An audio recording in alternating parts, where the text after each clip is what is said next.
Rasulullah bertanya, siapa wanita yang paling bagus? Wanita yang paling bagus. Wanita yang paling bagus tuh kayak apa? Kalau bahasa kita, wanita yang paling cantik tuh kayak gimana sih? Para sahabat Nabi bingung menjawab. Ada yang ngomong mungkin dalam hatinya berkata, mungkin sholatnya ya, mungkin puasanya, mungkin semuanya pakai mungkin. Pada bingung, pada noleh ke sana kemari, tidak bisa menjawab wanita yang paling mulia itu seperti apa.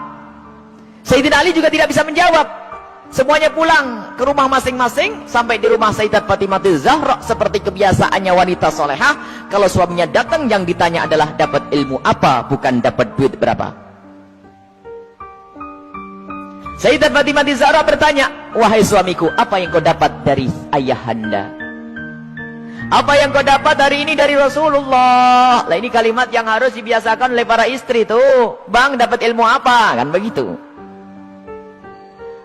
Sayyidina Ali menjawab, kami dapat banyak, cuman kami juga dapat pertanyaan yang kami semua tidak bisa menjawab. Pertanyaan apa? Wanita yang paling mulia itu seperti apa? Wanita yang mulia itu seperti apa? Dijawab oleh Siti Fatimah Zahra, aku yang punya jawabannya.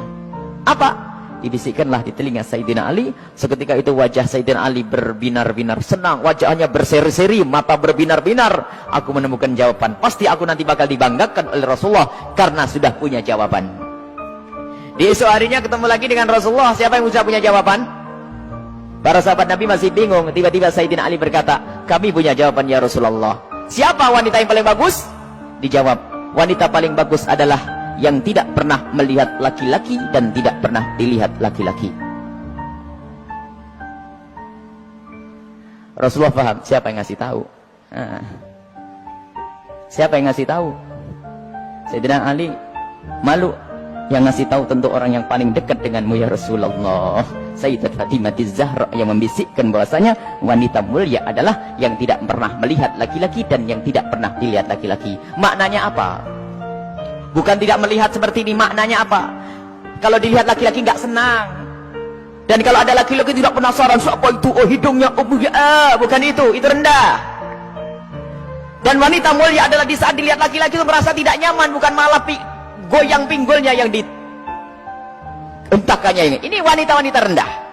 Malu kalau dilihat. Kalau merasa ada laki-laki memperhatikan, merasa risih, itu iman di dalam hatinya, itu kemuliaan, itu wanita mulia, itu maksudnya. Bukan lalu menutup, tak boleh dilihat, aku harus di kamar saja. Bukan, keluar dengan cara yang wajar, dengan mahram, dengan kelombongan wanita, dan dananya tidak pamer, yang sederhana. Akan tapi lihat, di saat diperhatikan laki-laki, merasa risih hatinya. Kalau semua yang ada di tempat ini merasa seperti itu, itulah pecinta Sayyidat Fatimah yang sesungguhnya. Sekarang rusak zaman. Wanita keluar semuanya pengen pamer apa yang ia miliki. Sudah begitu ngaku, aku pengikut Rasulullah. Aku sering hadir marhabanan. Maulid Nabi, ribuan manusia yang datang. Aku insya Allah dapat syafaatnya Rasulullah. Tapi nggak nyambung dengan Sayyidat Fatimah Zahra.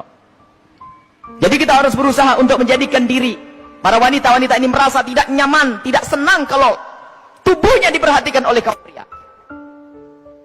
Ini iman, itu kemuliaan, jadi tidak nyaman. Dan itu ada sifat-sifat semacam ini. Ada merasa risih. Ada yang Masya Allah kalau sudah diperhatikan merasa, waduh wajahnya mulai putih, kuning, hijau tuh.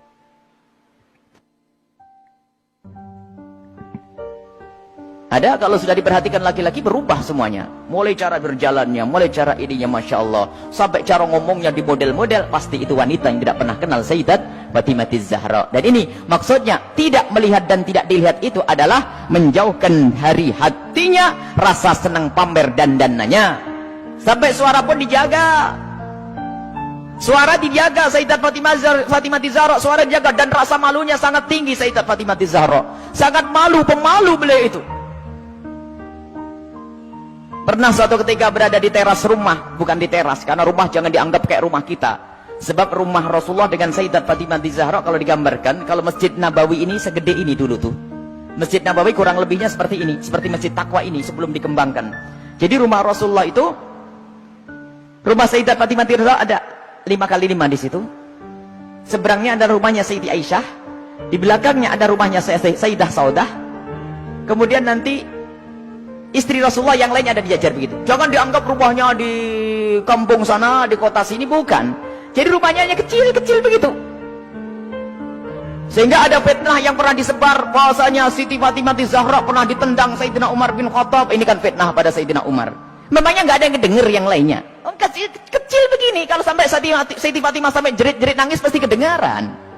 Ada ya sekelompok orang yang berdusta mengatakan Siti Fatimah Zahra meninggal karena dipukul oleh Sayyidina Umar bin Khattab, perutnya sampai keluar. Ini lucu cerita ini. Dipikir rumahnya itu di kampung sana ya, kampung sini, bukan. Itu loh rumah Siti Fatimah. Kalau ada di sekitar masjid ini, mepet.